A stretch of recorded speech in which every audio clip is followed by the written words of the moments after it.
Justin and I had been together for 10 years, married for 6. I'd been with him for my whole adult life. We'd been dating since I was 17 and he was 18. I always thought he was my soulmate, the man I wanted to grow old with. Turns out I was wrong. I was devastated when I found out. Yes, Justin had been staying out later than usual, and his explanations were usually flimsy at best. I'm not stupid. I had my suspicions, but I think I just really didn't want to come to terms with the fact that my husband was seeing another woman. Honestly, I might have gone years without discovering the truth, but Justin got sloppy. "Welcome home, honey. Fun night out with the guys after work again?" "Uh-huh," Justin grumbled, brushing past me. "I made dinner if you're hungry. Beef tips and rice. I know it's one of your favorites." "Ate at the bar. I'm going to bed," he muttered, steadying himself against the wall, before woozily clomping up the stairs. My heart sank. Nights like those were becoming more and more frequent. I loved my husband. All I wanted was to spend a little quality time with him after a long day at work. But he couldn't even spare me a few minutes. I glanced up at him as he lumbered up the steps, a tear trickling down my cheek. In an instant, any sadness that I felt was replaced with burning rage. Because when Justin passed underneath the overhead light, I saw what appeared to be a hickey on the side of his neck. A cocktail of emotions swirled within me. Despair, resentment, betrayal. They all hit me like a ton of bricks. I was stunned. I didn't know what to do. I mean, who would? The man I had been head over heels for all that time had stabbed me in the back. I was in disbelief. I stumbled to the kitchen, pulling out a chair before I could collapse. I stared into space, trying to make sense of what I'd seen. I sat there for a long time, deep in thought.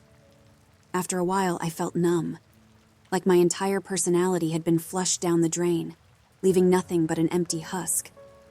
Then, a thought flashed across my mind. I'd been mistaken. That had to be it, just a mere trick of the light. It was a pretty dimly lit hallway after all. Whatever the case, I had to know. I tiptoed upstairs, abandoning my dinner. I crept up to our room as quiet as a church mouse, before lightly pushing open the bedroom door. Justin was fast asleep. I didn't waste any time. I rushed across the room, careful to avoid any squeaky floorboards, and I inspected Justin's neck. His snores grew louder as I approached. He always was a heavy sleeper. I cursed when I got a closer look. Justin was sleeping on his side, and I was not going to try to roll him over. I glanced around, searching for anything that might provide concrete evidence. My eyes fell to the bedside table. Bingo. I snatched Justin's phone from his charger. I held my breath as I pressed his meaty thumb onto the screen to unlock it. I grinned, feeling a rush of exhilaration as I achieved my goal. "Uh-huh." I froze. Justin groggily opened his eyes a sliver as my hand hovered over him. My blood turned to ice, and I prayed with all my might that my husband would just go back to sleep. To my immense shock, my prayers were answered. Justin mumbled incoherently under his breath, before grabbing a fistful of covers and nodding off. I'd escaped by the skin of my teeth. I had to be more careful. The first thing I did was check Justin's texts. I immediately saw a woman's name I didn't recognize. My heart shattered when I read the messages. "Hey, baby. Last night was incredible. See you again after work today? You're damn right. I wish you never had to leave. What about that wife of yours, though? Won't she get suspicious? Her? Not a chance. Even if she does find out, she won't leave. I could murder a baby in front of her and she'd still think I was a saint." A deep-seated rage bubbled within me. Did Justin really think that little of me? He clearly saw me as nothing more than a spineless, codependent pushover. Well, I'd show him. I screenshotted the evidence, scrolling through dozens of nude photos that I hadn't taken, and sent everything to my number. I deleted any proof of my snooping, then replaced Justin's phone on the charger. I stormed out of the room, grabbing my keys as I went. I made it halfway across the living room when the realization hit me. I had nowhere to go. All my family lived 7 hours away.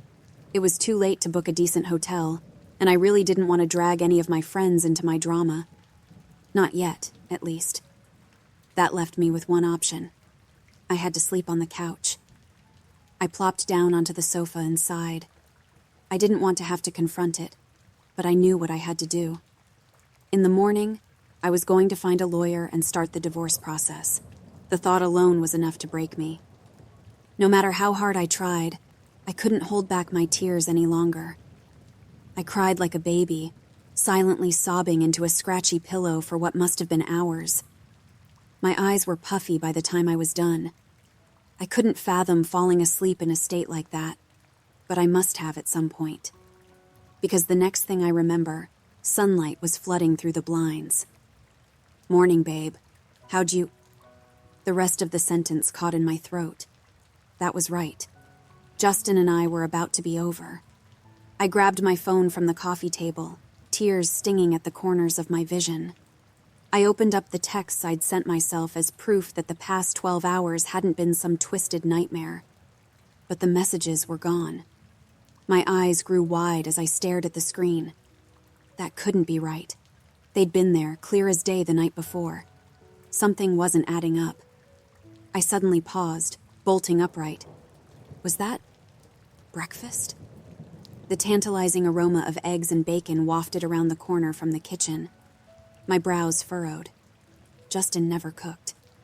My breathing was shallow as I tentatively shuffled toward the kitchen. Curiosity gnawed at me like a piranha. I apprehensively peeked around the corner, unsure of what I would find. To my shock, there was my husband, humming a little tune while flipping pancakes. I rubbed my eyes.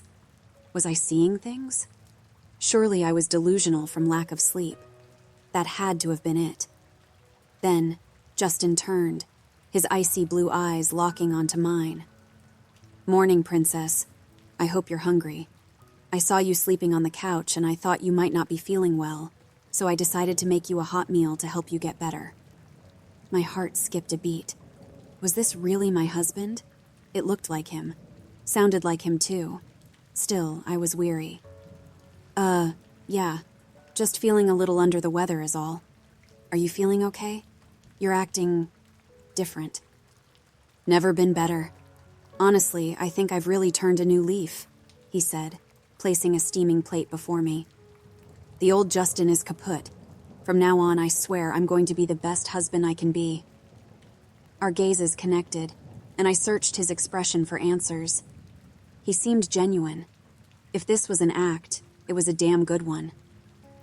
"Thanks, babe. That really makes me happy to hear."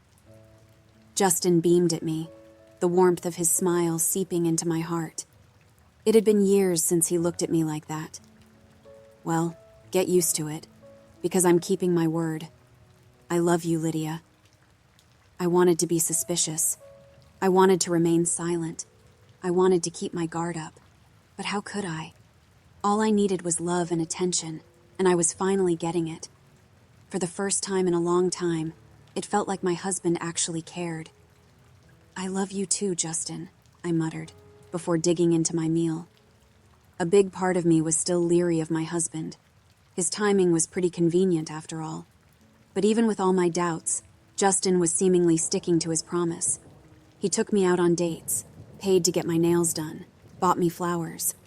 He even started shouldering most of the housework. Needless to say, I was impressed. If he would have kept that up, I might have never suspected a thing. But one night, he slipped up. We were cuddled up on the couch watching The Truman Show when I asked. Now, I wish I would have kept my mouth shut. "Hey, babe?" "Yes, my love?" Justin asked, his eyes still glued to the screen. "If someone close to you was an imposter, like a perfect replica except for a few tiny changes, do you think you'd notice?" Justin tensed up, his eyes wide as he slowly turned to face me. A blank stare had overtaken his expression. A chill rippled through my body when he looked at me like that. He was beginning to frighten me. "I suppose so. Why do you ask?" His voice was monotone, dripping with a tinge of urgency. I didn't know how to process his sudden shift in personality. "It's the premise of the movie we're watching." I watched as the color seeped back into his face, and he loosened up, breathing a sigh of relief. I cocked a curious brow. Why was he acting so strange? That makes sense. We sat there in uncomfortable silence, shifting our attention back to the TV screen. After a few more tense moments, I couldn't take it anymore. I've got to use the restroom and charge my phone. I'll be right back. No need to pause the movie for me. Justin nodded before grinning up at me. His smile. Had his teeth always been that straight? Okay, baby girl. Hurry back. Wouldn't want your spot to get cold. Yeah, sure thing. I practically bolted up the stairs, locking myself in our room. I slumped against the door, trying to steady my palpitating heart. What was going on? Was it just me, or was that some seriously freaky behavior? Either way, I needed a second to calm down. I had my eyes shut, focusing on my breathing when I heard it. My phone was buzzing from inside my pocket. I hurriedly retrieved it, glancing at the screen. Unknown number. I normally don't answer calls from strangers, but something compelled me. Maybe it was intuition, or perhaps I just wanted someone to talk to other than my husband. In the end, I accepted the call. Hello? Lydia? Lydia Atkins? Speaking. Look, this is going to sound crazy, but I need you to hear what I have to say. Okay? I suddenly jolted up from my spot on the floor and stared at the locked door separating me from the hallway. Loud knocks rattled it in its frame. Lydia!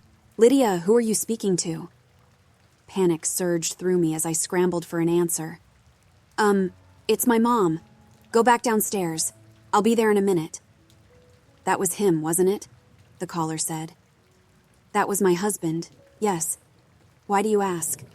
I whispered, putting as much distance between myself and the door as possible. Lydia, I need you to hear me out. Can you promise me that you will? The pounding on the opposite side of the room grew even louder. Lydia, don't listen to her. She's a fucking liar. My stomach began to twist itself into knots. How did he know? I'm listening. I'll hear what you have to say. The woman on the other end of the line breathed an audible sigh of relief. Okay. My name is Adeline, and Justin and I have been seeing each other for about 9 months. That man in your house is not your husband. My blood turned to ice and I began to tremble. No, that couldn't be true. In a shaky voice, I asked the question that will haunt me until I die. How do I know you're telling the truth? There was a long pause, the bangs outside my door reaching a nauseating crescendo. When Adeline answered, I knew without a shadow of a doubt that I was in serious danger. Lydia, for the past week, Justin has been living with me. Adeline, if that's not my husband, then who is it? I tried to be calm, to think rationally, but Adeline must have picked up on the fear in my tone. Look, I don't know, but try to get out of the house if you can. I'm going to send you my address, and I'll explain everything in person. I have to go. I'm sorry. The line went dead. All the while, the hammering continued to escalate. Lydia, unlock this fucking door. I swear, if I have to break this damn thing down, I will. Those words sent a chill down my spine. Justin had only raised his voice at me a handful of times in the decade that I'd known him, and none of them were as threatening as that. I stood there, momentarily stunned, but a hard kick from the other side of the door was all I needed to spur me to move. I snatched my keys from the bedside table and raced to the window overlooking the front lawn. I hurriedly unlocked it and began to pull. Come on, you piece of shit. Open, I muttered, a massive surge of adrenaline aiding my efforts. With one final heave, the window gave way, and not a moment too soon. The door began to splinter and crack. A few more hearty blows, and it was done for. I didn't have any time to waste. I punched out the screen, watching it tumble onto the shingles below. I took a deep breath before hoisting myself onto the roof. I had one leg out the window when it happened. Whoever, or whatever, was pretending to be my husband finally managed to get inside. My eyes grew wide as he charged toward me. Lydia, don't do this. I can explain. I didn't want to hear what he had to say. Maybe that was stupid of me. Maybe I should have stayed and talked things out. But in that moment, Adeline's words kept surfacing to the forefront of my mind. Now, I can only pray that I made the right choice. I pulled myself the remainder of the way out and slid down the roof, desperate to escape my pursuer. I yelped as I felt fingernails graze my arm. My heart jackhammered in my chest as I fell onto the grass. I scrambled to my feet, somehow unscathed aside from a few minor scratches, and bolted to my car. I flung open the door, threw myself inside, and jammed the keys into the ignition. Before I peeled out of the driveway, I briefly glanced up. Justin's lookalike was standing in the window, glowering at me. A devastating sense of dread consumed me as our eyes locked. That's what terrified me the most. His eyes. They were burning with rage, but something about them felt wrong. In fact, his entire face looked off, like he was trying to express an intense emotion, but he didn't quite know how. That instantly destroyed any qualms I had about leaving. I slammed the car into reverse and floored it. I briefly looked back as I sped away, and my stomach twisted itself into knots when I did. The window was empty. I was a wreck the whole way to Adeline's. An overwhelming flood of confusion, resentment, and fear swirled within me as the realization sank in. Justin really had cheated on me, and on top of that, he was leaving me for his mistress. It was all too much to process. I flew down the empty streets, tears trickling down my face. How did this happen? Why me? Why couldn't I have normal marital problems, like leaving the milk out or arguing over whose turn it was to do the dishes? I didn't ask for any of this. It wasn't fair. Fortunately, I didn't have much time to think about it. Thanks to my erratic driving, I made it to Adeline's place, if you could even call it that, in 10 minutes flat. I quickly parked beside the curb and stepped out. I gazed in bewilderment at the run-down shack as I made my way to the door. The house was tiny compared to ours. Faded yellow paint peeled off the exterior. The shutters clung on for dear life, and empty beer bottles littered the front lawn. I'd be lying if I said it didn't give me a little glint of satisfaction.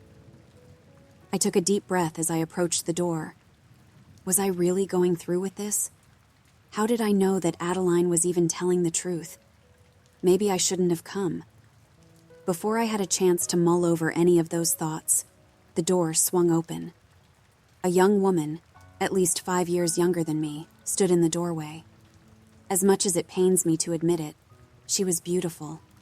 Long blonde hair flowed down to her waist, and ocean blue eyes stared into mine. She was a stark contrast to me in every way. "Lydia, come in." Smack. I slapped Adeline hard across the face, leaving an angry red imprint on her cheek. "Sorry, knee-jerk reaction." She nodded, staring down at her feet. "No, I deserved that. Come in. We've got a lot to talk about." I obliged, following her lead. The inside of the home wasn't much better than the outside. Empty takeout containers were strewn about the floor, the carpet was stained with God knows what, and the whole place smelled like cigarette smoke. It took everything in me not to throw up. Adeline rushed to the couch, brushing away some stale potato chips from one of the cushions. "Sorry about the mess. You can have a seat if you want." One glance at that food-crusted sofa, and I instantly knew my answer.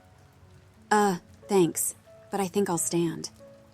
"If you say so," Adeline shrugged, claiming the spot for herself. "I guess I've got some explaining to do, huh?" "You sure fucking do." Adeline again shifted her gaze to the floor before meeting my stare. "Look, I'm really sorry about Justin. I'm not going to sit here and try to make up some half-assed excuse. I'm a terrible person." I folded my arms across my chest. "You're not wrong. Is he here right now? You're at fault too, but Justin's the one I'm really pissed at." "No, he's at the bar. He said he had some drinking to do." "Lydia, I really am sorry. I know I can't make it up to you, but..." I held up my hand to stop her. "As much as I'd love to berate you and listen to you suck up to me the whole night, that's not why I came. I've got bigger problems to worry about. How did you know about whatever took Justin's place?" Adeline bit her lip, twirling a few strands of hair between her fingers. "So tonight I went with Justin to get some of his things from y'all's house. He said you usually took a bath around that time, so he was just going to get in and get out before you noticed. But that thing, whatever it is, it met him at the door before he could go inside. I saw them arguing. Then Justin walked back to the truck, pale as a ghost. He dropped me back off here without a single word. After I saw that, I knew I had to warn you. I made Justin give me your number and I called you right when I got home. I nodded, soaking in her revelation. That makes sense. I was wondering how you got my info, but I still have so many questions. What is this thing? And how did it manage to replace my husband? I mean, it's even got the same truck as he does. How is that possible? Adeline pursed her lips. I don't know. I wish I had more answers for you. But Lydia, you have to listen to me. Whatever we're dealing with, I don't think it has good intentions. Watch this. It'll prove that I'm telling the truth, she said, pulling up a video on her phone. I leaned in to get a better look. The video was of Justin. He was standing on our front porch talking to himself. I could tell right away that the one facing the camera was the fake. It was too perfect. All its features were too smooth. I couldn't believe I hadn't noticed it before. The longer I watched, the more uneasy I felt. As the conversation progressed, I could tell that the real Justin was getting heated. There was no audio, but I could see him getting visibly more angry, even with his back turned. Until it happened. The imposter's face began to twist and contort in unnatural ways. It was as if someone was molding clay with an invisible hand. And that's where the video ended. The sight of it disturbed me on a primal level. My stomach churned and my head began to spin. I seriously thought I was going to be sick. That's why I had to tell you. I couldn't just sit by and let that monster hurt you. A loud pounding against the front door cut Adeline off. Lydia, are you in there? I just want to talk. Adeline and I shared a terrified glance. This couldn't be happening. How had he tracked me down? Follow me. I'll take you out the back. You parked on the street, right? Adeline whispered, leaping from the couch. Yeah, but how do I get around him? Won't he catch me if I make a break for it? Adeline met my gaze, a fiery determination gleaming in her eyes. I'll distract him. It's the least I can do. Good luck, she said, ushering me outside. The door clicked shut before I had a chance to thank her. I closed my eyes, took a deep breath, and without giving myself time to freak out, I raced to my car. I squeezed my keys with a vice grip as I ran, the world around me devolving into a blur of colors. I didn't even spare a glance at the front porch as I flew past. I was too focused on making it off that property alive. I was mere inches from the safety of my car. I was so close. But then, I heard it. Lydia, why are you running? Come on, don't be like this. I fumbled with the keys and scrambled to hop into my car. Justin, too. Zero sprinted toward me at an inhuman speed. Behind him, the door to the house was hanging wide open, and Adeline was nowhere to be found. I hurriedly turned my attention back to the steering wheel. I slammed on the gas, my tires squealing as I sped away. I glanced in the rearview mirror, and my heart nearly stopped. The false Justin was standing beneath a street lamp. I don't know if it was my nerves, or maybe the poor lighting, but I could have sworn that when I looked back, he was smiling. And for a moment, I was sure that I saw blood dribbling down his chin. I hyperventilated, tears flooding down my cheeks as I sped away. Once I was satisfied with the amount of distance I'd put between myself and Justin's doppelganger, I rolled into a gas station and parked at one of the pumps. I felt so lost, so confused. What the hell had just happened? Why did this thing want to track me down so badly? And Adeline, what had he done to her? I wasn't sure I wanted the answer to that question. I took a deep breath, trying to steady my palpitating heart. It's going to be okay. Just calm down and come up with a game plan. It'll all be over soon, I muttered, staring reassuringly at myself in the rearview mirror. I didn't truly believe that, but I had to do something. I couldn't afford to keep crying my eyes out and waiting there like a sitting duck. I needed a plan, so I did the only thing I could think to do. I hopped out of my car and prepaid for gas. My head was on a swivel as I inserted the nozzle of the tank. The gas station was desolate, save for an older gentleman smoking a cigarette by the front door. My foot tapped against the concrete as the fuel gauge slowly ticked up. My heart pounded like a jackhammer the entire time, just waiting to see that familiar red truck pulling in beside me. But it never did. I breathed a sigh of relief, placing the fuel pump back into its compartment. I glanced back at the man by the door for a split second before jumping back into the driver's seat. He was talking on the phone now. And was he grinning at me? I didn't want to wait to figure out what he was planning. I zipped down the road and onto the interstate. I didn't know where I was going, but I knew that I needed to get far away from my husband's look-alike. Once I was on the open road and all the fear had begun to dissipate, it hit me. Everything. The cheating, the lies, the betrayal. All of it. It all crashed down on me like a tidal wave. What hurt the most was the false sense of security I was lulled into. I had let myself believe that Justin had changed, that he'd turned a new leaf with no provocation whatsoever. The thought that all that time, none of the love I'd been given was even real. It shattered my heart all over again. I'm not ashamed to admit that I cried. I sobbed uncontrollably as I continued down sparsely populated roads. I didn't want to be on the run from some unknown entity. I wanted to go back home and take a nice warm bath. But I knew I couldn't do that. I had been driving for a little over 3.5 hours before I started to get low on fuel again. I pulled off on the nearest exit. By that point, the adrenaline had worn off, and I was starting to get tired. I soon found myself at a rundown Motel 6 in the middle of bumfuck Egypt. The red and blue sign flickered as I pulled into the parking lot, a great indicator of the quality of the room I'd be staying in. I took a deep breath and looked at myself in the mirror. "Come on, Lydia. You can do this," I murmured, stepping out of the car. My eyes darted from left to right as I made my way to check in. My BMW looked so out of place beside all the rusted clunkers sprinkled throughout the lot. I picked up my pace, my heart rate spiking. A bell chimed as I opened the door to retrieve my key. A young man with black, greasy hair sat behind the counter, reading a Playboy magazine. He didn't even look up as I approached. Hi, can I get a room?" The boy lazily glanced up at me before releasing a sigh. "Sure, $50. I pursed my lips as I fished around in my wallet. $50 a night for this dump? What a ripoff. I slapped the cash onto the counter, thanking my lucky stars that I wouldn't have to risk getting my bank information stolen from their card reader. The boy, whose name tag read Steven, handed me the key for room number 12 before pocketing the cash. "Thanks," I said, shooting him a glare as I snatched the keys. He gave me a slight nod before returning to his magazine. I nearly sprinted to room 12. I hurriedly jammed the key into the lock before shoving the door open.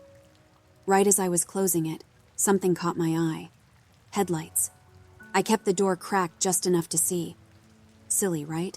Surely I was just being paranoid. There was no way that it was him. Justin's truck cruised into the parking lot. It was unmistakable. The faded red paint, the dent on the driver's side door, the crack running down the entirety of the windshield. It was all there. I quietly locked myself in the room, my head spinning. How was this happening? I was so far from home. How had he found me again? The realization hit me like a ton of bricks. How stupid could I possibly be? The answer was so simple. I pulled out my phone, and there it was. Justin and I were sharing our locations.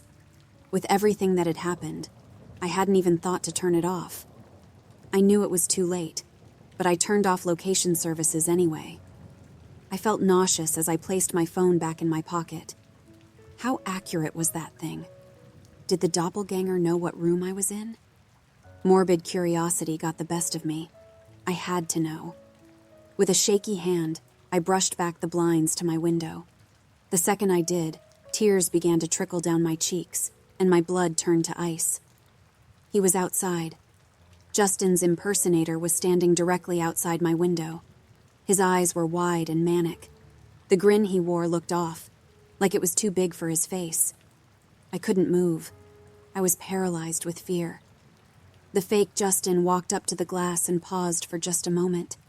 The silence was so deafening that the only audible noise was the blood pumping in my ears. And then, he moved. His tongue lolled out of his mouth, and he slapped it against the glass with a wet thump. He dragged it upward, those inhuman eyes never breaking contact with mine. I found you. It's time to stop running and let me in. His smile vanished as he gritted out those words. That was enough to snap me from my stupor. I let the blinds fall over the window and stumbled backward, nearly crashing into a table. That's where I am now. Writing this at that table. I'm done for. It's only a matter of time before he breaks in. I phoned the front desk, but no one answered. I called the police, too, but response times are slow this far out in the boonies. This will most likely be my final update. If the cops don't show up on time, I don't know what he'll do to me. My hands are trembling as I type this. He's trying to kick the door down, and I don't think it's going to hold. To anyone reading this, please listen to me. If you notice a sudden change in a loved one's personality, don't brush it off, because it just might be this thing, wearing their face.